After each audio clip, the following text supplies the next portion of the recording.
Video देखने वालों को मेरा प्रणाम।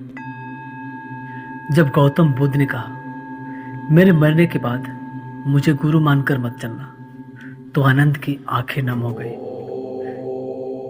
फिर बुद्ध ने भिक्षुओं से कहा, अगर आपके मन में कोई सवाल हो तो पूछ लीजिए, किसी प्रकार का संशय मन में मत रखिए। लेकिन सारे भिक्षु चुप रहे। 3 बार तथागत ने प्रश्न पूछा, लेकिन सब चुप रहे। तथागत अब बहुत बूढ़े हो चले थे। पूरा जीवन आनंद ने गौतम बुद्ध के साथ रहकर उनकी सारी सेवा की थी। एक दिन जब तथागत आराम कर रहे थे, तब कुटिया से बाहर से किसी के रोने की आवाज आई। तथागत ने आनंद से पूछा, बाहर कौन है जो इस तरह व्याकुल होकर विलाप कर रहा है? आनंद ने कहा, भाई संदीप रो रहा है, वह आपके दर्शन के लिए आया है। गौतम बुद्ध ने कहा, उसे तत्काल मेरे पास ले आओ। संदीप जैसे ही कुटिया के अंदर आया, वह गौतम बुद्ध के पैरों में सिर रखकर रोने लगा। गौतम बुद्ध ने स्नेह से पूछा, क्या बात है? बस संदीप ने कहा, आपकी वृद्ध अवस्था देखकर मैं विचलित हो गया हूं। जब आप हमारे साथ नहीं होंगे तब हमारा मार्गदर्शन कौन करेगा? संदीप की बात सुनकर गौतम बुद्ध मुस्कुराए और बड़े ही स्नेह से सिर पर हाथ फेरकर बोले, संदीप, अपने दीपक स्वयं बनो। ज्ञान का प्रकाश तुम्हारे भीतर ही है, उसे बाहर मत खोजो। अज्ञानी लोग ज्ञान और शक्ति को बाहर खोजने का प्रयास करके केवल भटकते रहते हैं और उनके हाथ हमेशा खाली ही रहते हैं। जबकि मन, वचन, कर्म से एक निष्ठ होकर उचित मार्ग पर चलने वालों को कभी संदेह नहीं होता और लक्ष्य भी प्राप्त होता है। तथागत के शब्द संदीप के हृदय में उतर गए। उसके संशय शांत हुए और उसे संतोष प्राप्त हुआ। उसके बाद तथागत संघ के साथ यात्रा करते हुए पावा नाम की जगह पहुंचे। इस समय तथागत की तबीयत कुछ ठीक नहीं थी। कुंदन कुमार के पुत्र के आमुक बगीचे में ठहरे हुए कुंदन ने महात्मा बुद्ध और भिक्षुओं को खाने के लिए मीठे चावल, रोटी और मशरूम दिए, और बुद्ध ने मीठे चावल और रोटी को संग में बंटवा दिए, लेकिन मशरूम किसी को नहीं दिए। उन्होंने थोड़े से मशरूम खाए और बाकी जमीन में गड़वा दिए, क्योंकि उन्होंने समझ लिया था कि इसे कोई और पचा नहीं सकता। मशरूम खाते ही वे बीमार हो गए। उनके पेट में दर्द शुरू हुआ, लेकिन बुद्ध यात्रा नहीं रोकना चाहते थे, इसीलिए कुछ देर उन्होंने आराम किया, फिर आगे यात्रा पर निकल गए। अंत में कुशीनगर पहुंचे और आनंद से बोले, मेरा जन्म 2 साल वृक्षों के बीच हुआ था,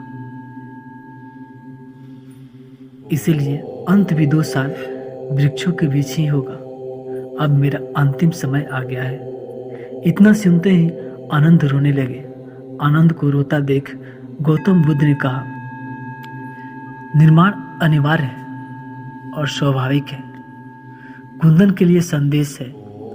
तथागत ने कहा, आनंद, एक ऐसा समय आएगा जब लोग मेरी मृत्यु का दोष कुंदन को देंगे कि तुम्हारा भोजन करने के बाद गौतम बुद्ध नहीं रहे। वह भी खुद को कोसेगा और जीवन भर पछतावा करेगा। इसीलिए आनंद, जो मैं बात तुमसे कहूंगा, तुम कुंदन से यह सारी बात कहना। यह सारी बातें सुनकर उसके मन का दुख और पीड़ा कम हो जाएगी। तुम कुंदन से कहना, हे मित्र, यह तुम्हारा सौभाग्य है कि तथागत ने अपना अंतिम भोजन तुम्हारे हाथों से लिया और फिर वे महापरिनिर्वाण को प्राप्त हुए।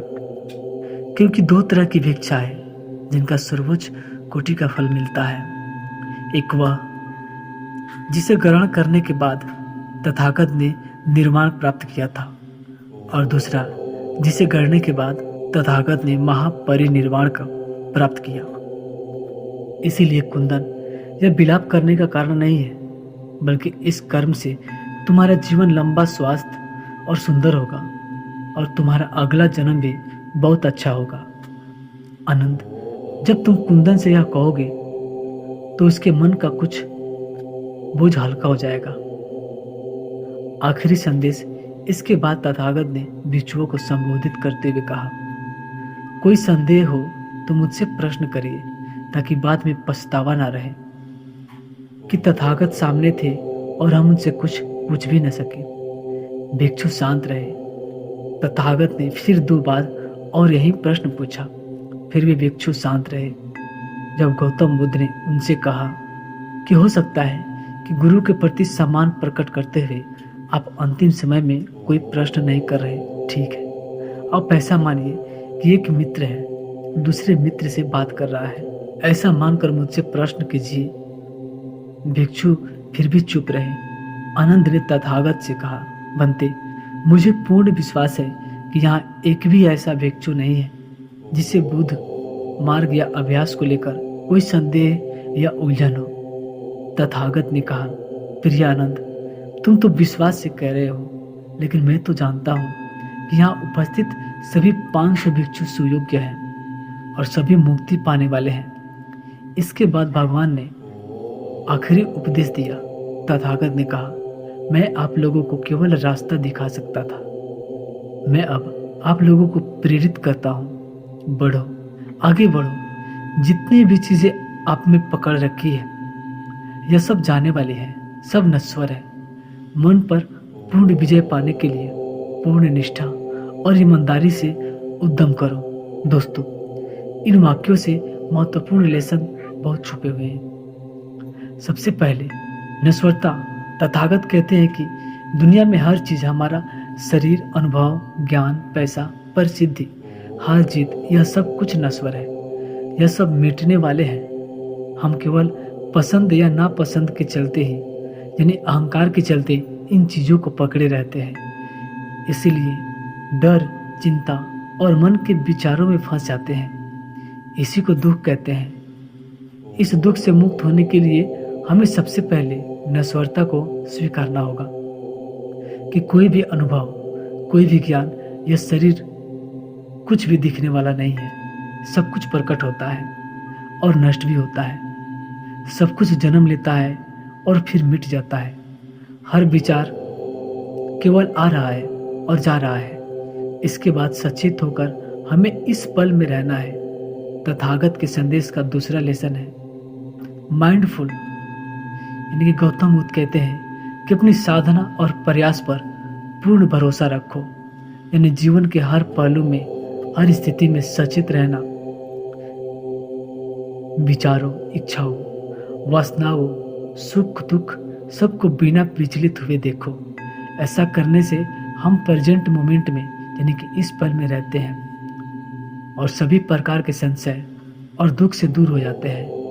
तथागत कहते हैं कि जब मन नियंत्रण में होता है तो बाहर सहायता ढूंढने की इच्छा खत्म हो जाती है।